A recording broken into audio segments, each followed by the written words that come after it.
All right, all eyes were on the House of Representatives today with several key pieces of legislation on the table. The first up, the debt limit. In a letter to her colleagues, or the Democratic colleagues at least, House Speaker Nancy Pelosi said that the House will pass legislation today to suspend the debt limit. Pelosi wrote to her colleagues, the debt limit has long been a bipartisan issue. Congress has addressed the debt limit 78 times since 1960.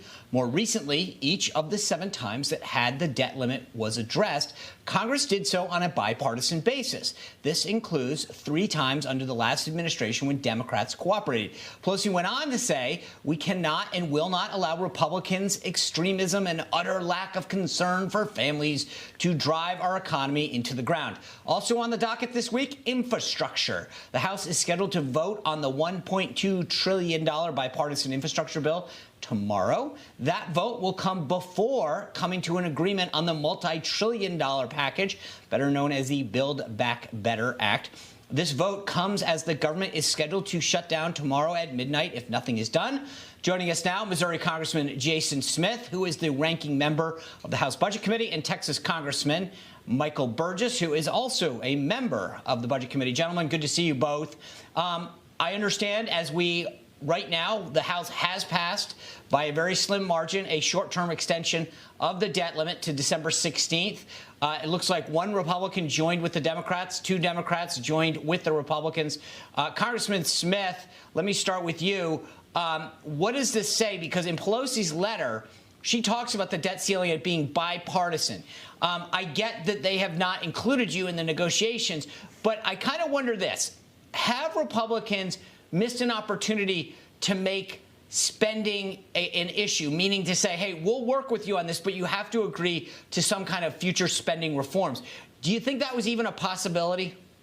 Sean, back in the middle of July, myself and all Republicans in the House Budget Committee sent Speaker Pelosi, Schumer, and all of the House and Senate leadership of both parties that we were coming up to the expiration of the debt limit on July 31st, and that we suggested almost a half a dozen of various spending caps or fiscal restraints that we could do, which is typically part of the conversation whenever you're looking at increasing the debt limit. We heard crickets back from Nancy Pelosi. She has no interest in working in a bipartisan fashion and addressing our fiscal house. In fact, on Saturday, I tried to get the budget chairman to amend the House budget resolution so that they could possibly increase the debt limit through reconciliation, which they love to do everything through reconciliation. They love to spend money. They should also love to borrow money, and they can do that by themselves. Mitch McConnell has laid it out clearly on how they can do it.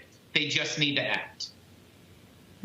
Congressman Burgess, tomorrow, House Speaker Nancy Pelosi said she was going to bring this $1.2 trillion infrastructure bill to the floor. Does she have the votes to pass that right now, and will any Republicans vote for it? I think the answer to your second question is yes, there probably are some Republicans who will vote for it. I think that's a mistake. This bill is inflated. Look, infrastructure and highway, the expiration of the Highway Authority is important. We should address it seriously, but there is so much stuff in this bill that doesn't belong there.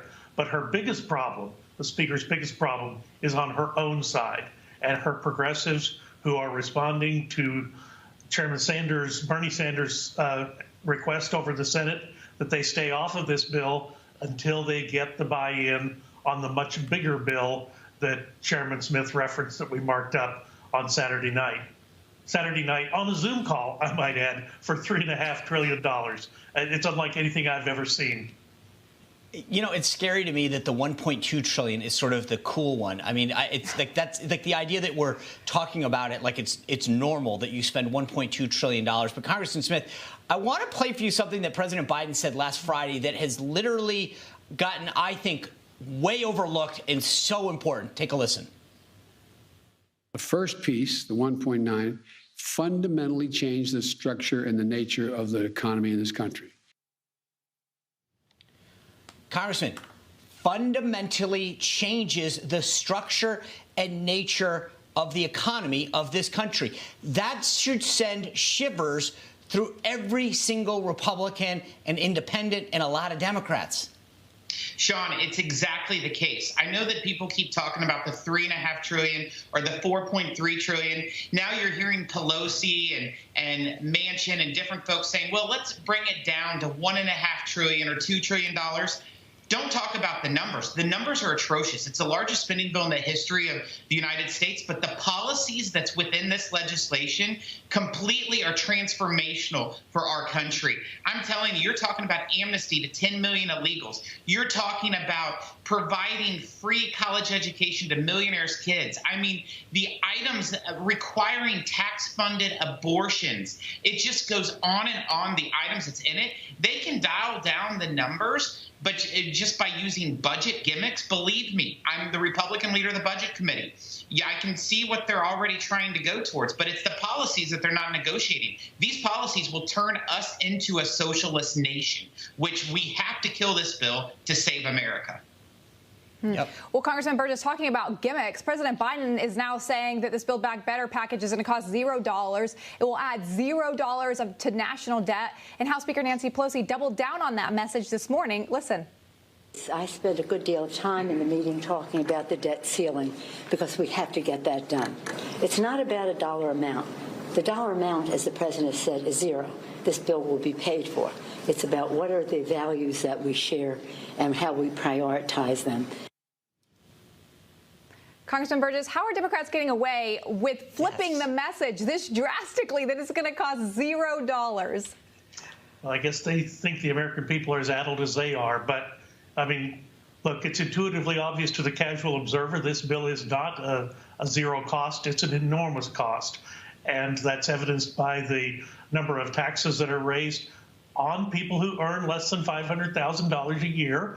If you put gasoline in your car, you're going to be paying about $2,000 more a year. If you heat your home with gas or electricity, you're going to be paying an additional charge on methane that they added in their policies. And even the poor smoker in the country is going to be asked to pony up extra money, not to pay for medical care or hospitalization when they inevitably get sick, but just to go into the ether to pay for more things. As Chairman Smith says, they can adjust things to get a number where they want, but these policies are where people need to home in because they are bad policies. Can I ask real quick? I know you guys are in the minority, but a yes or no. Thursday night, tomorrow night, we run out of funding. Is there any chance that the government closes, considering the Democrats own it all? Congressman Smith, yes or no? We're less than 30 hours away. There's always an opportunity for Democrats to screw up. Congressman Burgess. Oh, it's so disruptive to people who, through no fault of their own, just happen to work for the federal government and see their lives disrupted. I hope the Democrats will pull it together and do the responsible thing before the sun sets. Yeah, I think if Pelosi could pull off this short-term debt increase, which she did today with 219 votes, then she can keep the government open, at least on a short-term basis. Gentlemen, thank you both for being here. I appreciate it. Thank you, Sean.